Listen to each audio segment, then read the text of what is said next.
Hi everyone, this is Thomas Kinkade. I'm here at Windermere Ranch, my family retreat, where I gather so much inspiration. And I'm here to talk about Hometown Christmas.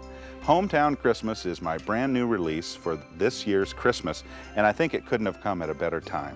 Each of us this year need to celebrate the tradition of family and Christmas, as together we remember that the season of lights is a time for making memories and reminding ourselves of our blessings. I like to think of Christmas as a very active time, and of course this painting is just filled with activity. You see cars coming up and down the street and people bustling about.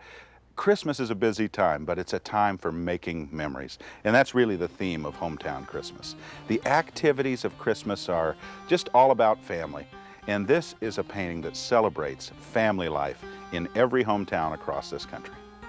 I really had fun with a lot of the details in this painting. Of course, I love painting animals, and so of course we have the dog coming up the sidewalk, a little Jack Russell Terrier, kind of like the ones that I have down at the ranch. And I have the kitty cats that you see. They kind of sprinting across the road, a mama cat with her two little kittens. The Christmas trees that you see lining the street were actually inspired by a tradition they have in the town of Willow Glen here near San Jose, California.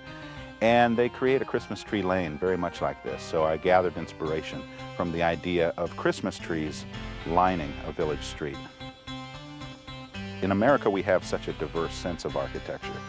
So this painting really features a lot of different styles of home. You see clapboard and fieldstone and the traditional two-story home with gables that is so common in villages really all over America.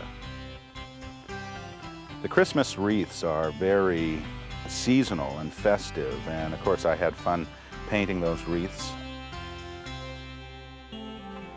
Fireplaces are a wonderful detail to work with as an artist because they say that someone's home. You see the smoke coming from the fireplace or from the chimney, and you have a sense that people are gathered around a warm fire inside that home.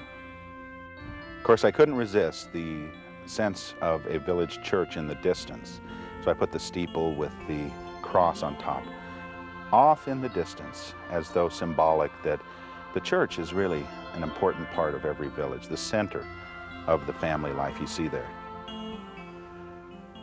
There is no such thing as a perfect family or a perfect hometown, but I grew up in a very loving environment and a very happy environment. My family certainly wasn't perfect, but I had love in the home that gave me a sense of security and a sense of joy. And I think it's that love, that joy, that I try to pour into these paintings. I like to think of each work I do as really a messenger of God's love that might go into the home for someone who needs that little extra inspiration desperately in their life. So if you see something in the painting that gives you a little inspiration, I hope you'll remember that that is God's love pouring out for each of you. This Christmas setting really could be anywhere. Now, it was inspired by my own hometown of Placerville, but it also could be any number of settings throughout this beautiful country. Christmas is a time of family and of heritage, and really this could be a Christmas setting in your hometown as well. As I've always said, each of my paintings is like a messenger. It goes into the home and hopefully brings a message of God's love into that home. Brings a little hope, a little joy, a little inspiration. As my pastor friend recently told me, he said, "Tom, your paintings remind me to dream." And I think we all need to be reminded of our dreams, the dreams of childhood, the dreams of maybe a better way of life. There's a lot of good news that we can celebrate in this world, and we need to remind each other of the good things every day. So God bless each of you, and remember, please share the light.